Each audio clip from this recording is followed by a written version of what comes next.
Jen and Jamie on a Thursday.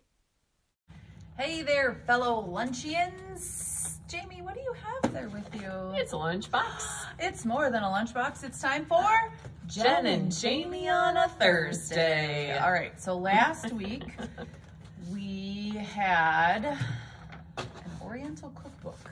Thanks, Kathy. Yep, submitted to us by Kathy. Unfortunately, we found no reference to Eve creating the first cookbook. We were hoping for that big like church ladies church cookbook. ladies started by Eve. The very first recipe was fig something or another. I don't know. Gotta use all parts of the fig tree. So we actually found several biblical references to cooking or things in the Bible. Yeah. So do you want to share those with our fellow luncheons to see if they could also reference these? Well, so first we thought Proverbs 31, verse 14 says, "She is like the merchant ships, bringing her food from afar." You always think like when you're far away from someone, you're always thinking other side of the world, which from us right now would be Korea, China, Japan. Those are on the other side of the world. Foods they are from afar to us right now. So we thought about that one. Okay. The next one we looked at was Ezekiel, chapter 24, verse 10. And it says, "So heap on the wood and kindle a fire, cook the meat well, mixing in the spices, and let the bones be charred."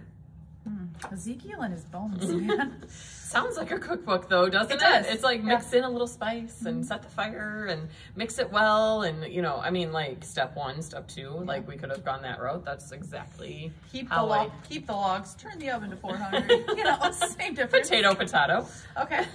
But ultimately we settled on Matthew chapter 6, which is going to be very familiar to all of you because it is part of the Lord's Prayer. So Matthew chapter 6, verse 11, "Give us this day our daily bread." Phew, I'm glad we can explain that one and we don't have to worry about keeping on the...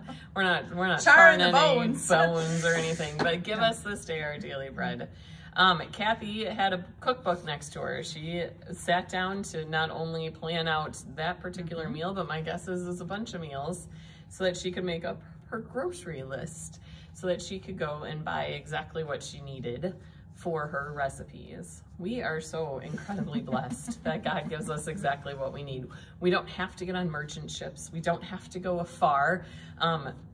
You can throw a rock and hit a grocery store in our area just about, or a farmer's market or something like that. But God grants us exactly what we need each and every day and the means that we have to acquire those things.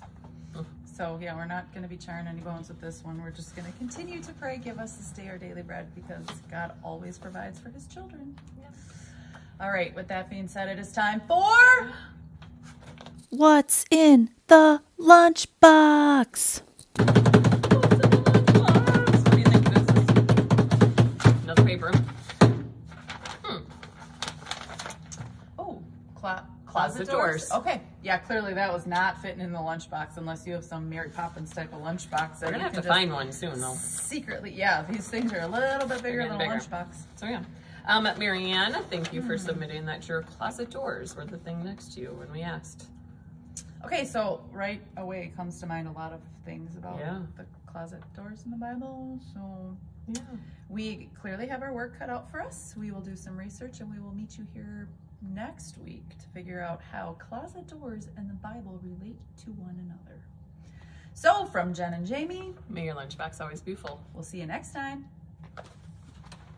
Jen and Jamie on a Thursday.